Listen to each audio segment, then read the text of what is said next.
الرحمن الرحیم باب ما جاء فی الصلاۃ فی مرابض الغنم واعتان الابل۔ یہاں پر اوپر آ بھی گیا تھا کہ جو اونٹوں کے بیٹھنے کی جگہ ہے اس میں نماز پڑھنا مکروہ ہے، لیکن بکریوں کا ذکر نہیں تھا۔ یہاں پر علیحدہ اس کے لیے باب قائم کیا کہ حضور علیہ السلام نے اونٹ کے جو بیٹھنے کی جگہ ہوتی ہے اس میں نماز پڑھنے سے منع فرمایا، اور بکریوں کا جو کواڑ ہوتا ہے اس میں نماز پڑھنے کی اجازت دی۔ وجہ فرق یہ ہے کہ اونٹ کی بیٹھنے کی جو جگہ ہوتی ہیں وہ ہموار نہیں ہوتی۔ نمبر دو، اونٹ کی جو مینگنیاں وغیرہ ہیں اور جو اس میں بدبو زیادہ ہوتی ہے، جیسا کہ حضور علیہ السلام فرمایا کہ اونٹ کا گوشت میں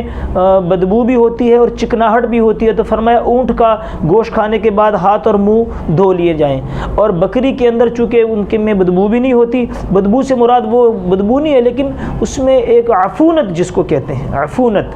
وہ ہوتی ہے، اور دوسری چکناہٹ نہیں ہوتی بکری کے گوشت میں، عفونت نہیں ہوتی، تو فرمایا بکری کے گوشت کے بعد کلی وغیرہ نہ کی جائے، ہاتھ نہ دھوئے جائیں۔ تو یہی مسئلہ ان کے مینگنی اور پیشاب میں بھی ہے کہ وہاں پر عفونت یعنی بدبو ہوتی ہے، جگہ بھی ہموار نہیں ہوتی۔ تیسری وجہ یہ ہے کہ جب یہ مخلّع بالطبع، اس پہ ہوجر ہودج یا کجاوا نہ ہو تو یہ شرارت کرتا ہے اور کینہ ور جانور ہے، کہ اگر کسی سفر میں اس کے مالک نے مارا ہو تو یہ کینہ اپنے اندر رکھتا ہے۔ اسی لیے حضور نے فرمایا کہ اونٹ کے جو آدمی اونٹ پالے گا اس میں کینہ ہوگا، جو آدمی گھوڑے رکھے گا اس میں تکبر ہوگا، جو بکریاں رکھے گا اس میں عاجزی ہوگی۔ معلوم ہوا کہ جانوروں کا بھی اثر ہوتا ہے، جانوروں کا بھی اثر ہوتا ہے۔ اس لیے یہ جو ہمارے گجر برادر ہیں آپ خود ان کو دیکھ لیں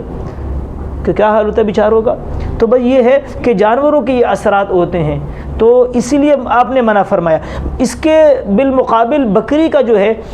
یہ جواز کی بات ہے، یہ مسئلہ یاد رکھیں۔ اس سے کوئی یہ نہ سمجھ لے کہ دیکھو بکری کے استبل یا بکریوں کے کواڑ میں حضور علیہ السلام نے نماز پڑھی ہے تو یہ بیان جواز کے لیے پڑھی ہے، اس کا مطلب یہ نہیں ہے کہ آدمی وہاں پر ہی جا کے مصلی بچھائے وہاں پر ہی نمازیں پڑھتے رہے۔ ایک نمبر دو، یہ نوافل ہے، اور نوافل کے اندر اتنی گنجائش ہے کہ آگے باب آ رہا ہے کہ جانور پہ آپ بیٹھے ہوئے اس میں قبلے کی طرف منہ بھی نہ ہو تو نفل پڑھ سکتے ہیں۔ نوافل کے اندر گنجائش ہے، یہ نوافل نمازیں ہیں، فرض نمازیں نہیں کہ حضور علیہ السلام فرض نمازیں بھی وہاں پر، اور حضور علیہ السلام کی 100 بکریاں تھیں،